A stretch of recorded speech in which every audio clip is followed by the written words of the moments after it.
आप देख रहे हैं DNN 24/7 न्यूज उत्तर प्रदेश।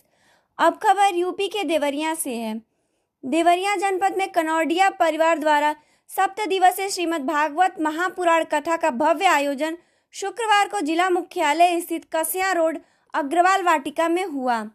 आपको बता दें, श्रीमद् भागवत महापुराण कथा का भव्य कलश यात्रा का शुभारंभ आज सलासर मंदिर रागिनी चौराहा से आरंभ होकर नगर के विभिन्न मार्गों से होती हुई अग्रवाल वाटिका पहुंची, जहां कथावाचक बाल व्यास श्रीकांत शर्मा की सवारी बग्गी आकर्षण का केंद्र बनी।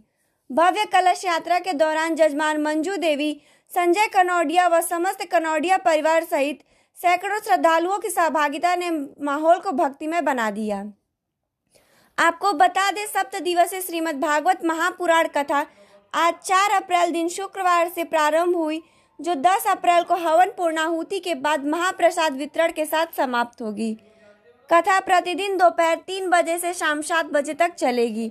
वहीं आज प्रथम दिवस के कथा क्रम में कथा व्यास श्रीकांत जी शर्मा ने श्रद्धालुओं को कथा श्रवण कराते हुए कहा कि श्रीमद् भागवत कथा महापुराण संसार की जलन से शांति दिलाने वाला ग्रंथ है। संसार में प्राणी को किसी भी चिंता से उबरने का मार्ग परमात्मा की कृपा से ही संभव है। परमात्मा सर्वव्याप्त है। परमात्मा न केवल निकट है बल्कि दूर भी। उनका अस्तित्व समस्त ब्रह्मांड में व्याप्त है। ईश्वर सभी में विद्यमान है। आत्मज्ञान ही वह साधन है जो ईश्वर से साक्षात्कार करा सकता है। देखें यह रिपोर्ट। रोज यही करते। एक दिन बड़े वकील साहब कथा सुनने आए। उन्होंने कहा, पंडित जी आप रोज हनुमान जी को बुलाते हो, आइए हनुमान जी बुलाते हैं। ऐसे हनुमान जी आते हैं क्या? उन्होंने कहा, भैया हमारा विश्वास यहाँ है, हम महाराज जी को आ गया जोश। उन्होंने कहा, अच्छा तो एक काम कर, हमारे हनुमान जी का गद्दी हटा दे, या तो मैं कथा वाचना छोड़ दूंगा या तू अपना युद्ध का काम छोड़ दे। जोश आ गया और वो उठा। साहब हिला नहीं सका, छोटी सी। ये सत्य घटना है हमारे जीवन की। बताइए क्या बनाना है? का जमुना जब यूं लग रहा है जैसे नीलम पिघल गया हो। उसने कहा, लो इसमें क्या बनाना पड़ा है? ये कहते हैं कृष्ण नहाकर निकल गया। ये ब्रज है।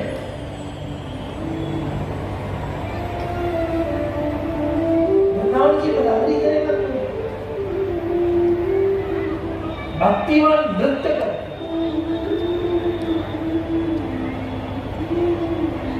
दो महात्मा बात करते थे, ब्रह्म सत्य है, ब्रह्म चित्त है, ब्रह्म आनंद है। तो दो घूंटी पानी लेने निकली। तो ये सत्यचित क्या होता है सभी? उसने कहा, छोड़ना, हमारे कन्या का कोई अड़ोसी पड़ोसी होता। ये ब्रज ऐसा। बक्सर वाले मामा जी बताते थे, बढ़िया राम कथा चली। अब कथा शुरू कर देते ना, तो वाले ने पूछा, बाबा जी आप कौन हो? तो उन्होंने कहा, हम भगवान के अनन्य भक्त हैं। हम भगवान के। वाले से मुझे तू बता क्या है? अब वाले को कुछ आता तो था नहीं। क्या कहा? भगवान के अनन्य भक्त हैं। तो उसने कहा, हम भगवान के अनन्य भक्त हैं। आत्मा बोले, अनन्य तो हमने कभी सुना है? बता, अनन्य किसको कहते हैं? वाले ने कहा, पहले अनन्य किसको कहते हैं? उसने कहा, अनन्य उसको कहते हैं जो न ब्रह्मा को, न विष्णु को, न अग्नि को, किसी को नहीं जाने, केवल कृष्ण को जाने, उसको अनन्य कहते हैं। अब बता, अनन्य किसको कहते हैं? उसने जो जवाब दिया, अरे तुम इतनों का नाम तो जानते हो, हम कृष्ण के सिवाय किसी का नाम ही नहीं जानते, इसलिए अनन्य करते हैं। अदृश्य श्रवण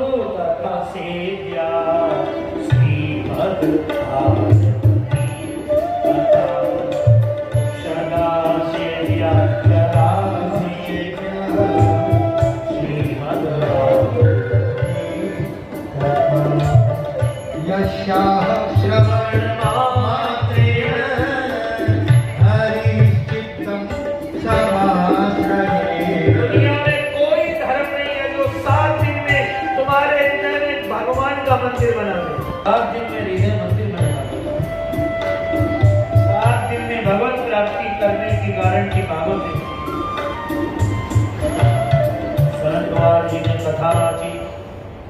लाखों लाखों ऋषि लोग कथा सुन रहे थे। इधर नारद जी यजमान बने थे, ज्ञान वैराग्य जवान होने जाए, इसलिए कथा करें। उसी समय क्या देखा, कथा के बीच में भक्ति माता प्रकट हो गई ज्ञान वैराग्य के साथ, और अपने दोनों बच्चों को जवान बना दिया। भक्ति नाच रही है, नाचते नाचते भक्ति ने भागवत जी ने कीर्तन गाया। जो महाराज महाराज की कथा सुनी।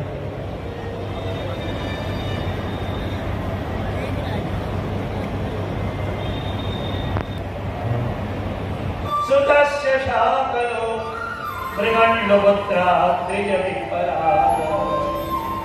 भृगु महाराज आए 10,000 शिष्यों को लेकर। भृगु जी को जानते हो ना? हाँ, भगवान की छाती वाले चरण छिन्न होंगे। वशिष्ठ ऋषि राम जी के गुरु आए हजारों शिष्यों को लेकर। चवन ऋषि आए, मीरा तिथि, देवल देवराज, राम व्यास पराशर भृगु अंगिरा, लाखों लाखों ऋषि लोग आए। कई ऋषि आ नहीं रहे थे तो भृगु ने सिखाया, अरे मूर्खों, ऐसा मौका जिंदगी में नहीं लगेगा। 7 दिन घर बैठे गंगा आई है, आ जाओ नहा लो 7 दिन तक। तो सब लोग आए। अयोध्या, मथुरा, माया, काशी, कांची, अवंतिका, द्वारका सब यहाँ आ गई। भागवत के कथा सुनने वालों को किसी तीर्थ में जाने की दरकार नहीं, सारे तीर्थ यहाँ आते हैं। सारे ऋषि, सारे पितृ, सारे देवता। ये दृश्य श्रोता तो थोड़े से दिखाई देंगे। हरे मुरारे हे नाथ नारायण